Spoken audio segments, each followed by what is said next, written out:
आज बाबूजींवरचा चित्रपट त्याचा ट्रेलर आज लॉन्च झाला. माझ्या हस्ते का होतात मला माहित नाही, पण प्रेमापोटी असेल असं मी समजतो. खरं तर योगेश देशपांडे त्यादिवशी माझ्याकडे आले आणि मला तरी सांगितलं की अशा प्रकारचा बायोपिक आम्ही बाबूजींवरती करतोय. खूप कमी लोक आहेत अशी की ज्याच्यावरती बायोपिक होऊ शकते.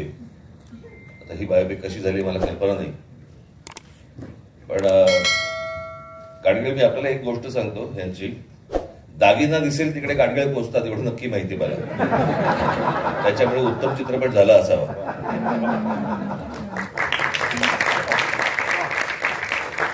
बाबूजींबरोबरचा माझा फारसा सहवास मला फार मिळाला नाही. समोर पाहणं हे अनेकदा झालं. माझ्या वडिलांशी गप्पा मारताना झालं. त्या ब्राह्मण साहेब संघाच्या गल्लीतनं जाता येता नेहमी बाबूजी दिसायचे. तिथे समोर एक बाबूजींच्या घराच्या समोर एक पामार्ट म्हणून एक स्टुडिओ होता, मायदेव आणि परसुरे. तर तिथे मला लहान असताना मला वडील घेऊन जायचे. तिथे अप्रतिम पेंटिंग करायचे. ते बरोबर त्याच्या समोर बाबूजी असायचे. आणि मग अनेकदा माझे वडील तिथे गेल्यावरती बाबूजी खाली यायचे आणि मग त्यांच्यामध्ये जे काही संवाद व्हायचा, गप्पा व्हायच्या, तेवढंच पाहणं मला असं वाटतं माझ्या अनुभवात आलं. याच्या पलीकडे आलं नाही. परंतु एक प्रसंग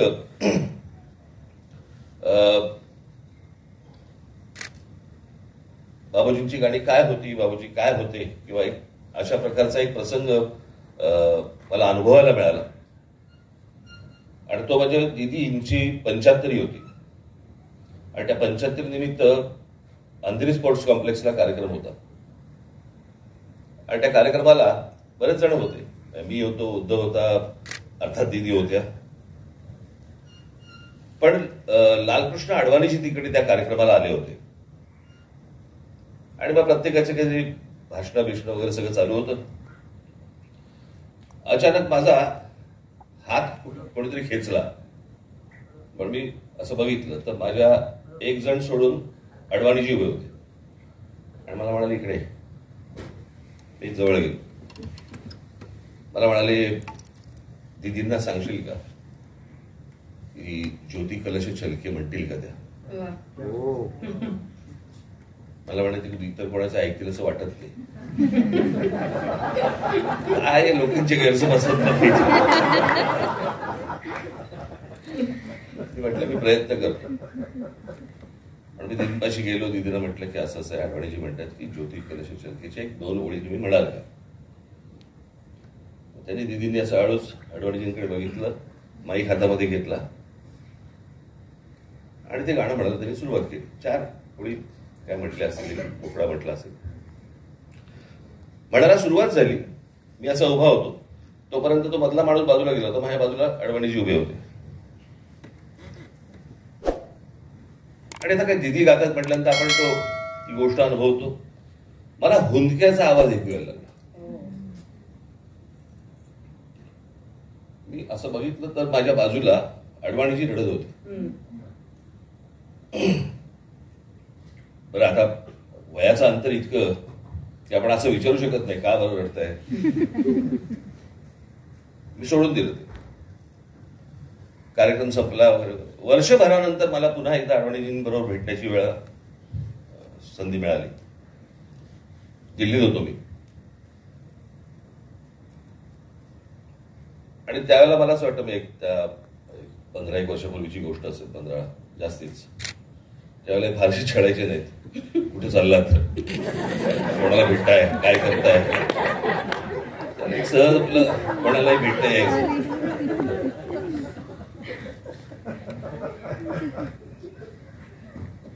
तर मी अडवाणीजींच्या घरी गेलो. मग गप्पा वगैरे झाल्या. गप्पा झाल्यानंतर मी त्यांना विचारलं, म्हटलं अडवाणीजी तुम्हाला आठवते का दीदींच्या 75 तुम्ही आला होतात. मला हो आठवतं. आणि म्हटलं तुम्ही मला सांगितलं दीदींना ज्योती कलश छलके गाणं म्हणायला सांग. हो. म्हटलं वाईट वाटणार नसेल ते प्रश्न विचारू का तुम्हाला. विचारा ना. तुम्ही रडलात का. मला म्हणाले की मी तुम्हाला जुनी माझी आठवण सांगतो आमची. 1952 साली इरॉसला किंवा रिगलला कुठेतरी भाभी की चुडिया लागला होता. आणि त्यावेळेला जनसंघ त्यावेळेला मुळात स्थापन झाला होता त्यावेळेला 52 साली. आणि ती पहिली निवडणूक होती. आणि त्या निवडणुकीमध्ये म्हणजे आम्ही तिथून बाहेरून चाललो होतो, मी आणि अटलजी. आम्ही त्या थिएटरमधून बाहेरून चाललो होतो. आम्ही बघितलं भाभी की चुडिया. आम्ही दोघेही पडलेलो. आमचा अख्खा पक्ष घेतला होता. आणि म्हणजे अंगात शक्ती नव्हती आमच्या. काय करायचं समजत नव्हतं की आता याच्या पुढे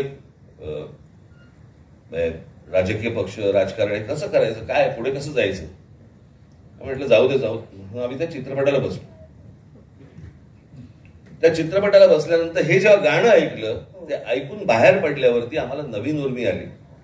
आणि आम्ही ठरवलं की ह्याच्या पुढे परत आम्ही कामाला सुरुवात करायची. आणि तो आम्हाला पराभवाचा काळ मला तो आठवला. आणि ती जी आम्हाला काय नवसंजीवनी मला त्या चित्रपटात आम्हाला जी मिळाली, म्हणून मला रडू आलं.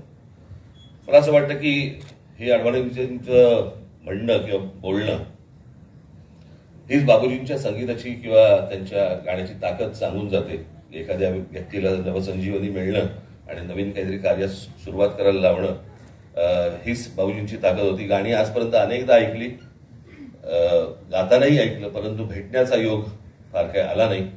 मला असं वाटतं की आज तो भेटण्याचा योग सुनीलकडनं यावा चित्रपट पाहताना, अशी एक इच्छा व्यक्त करतो. दिग्दर्शक देशपांडे आणि इतर आपण सर्व कलाकार यांना मी मनापासून शुभेच्छा देतो. मला वाटत नाही की मला थिएटर मिळवून देण्याची गरज लागेल. कळलं का? आता महाराष्ट्र हा चित्रपट निश्चित पाहिजे आणि सर्व चित्रपटगृहांमध्ये हा जोरात धावेल, चालणार नाही, धावेल अशी इच्छा व्यक्त करतो आणि आपण सर्वांची रजा घेतो. धन्यवाद. जय हिंद, जय महाराष्ट्र.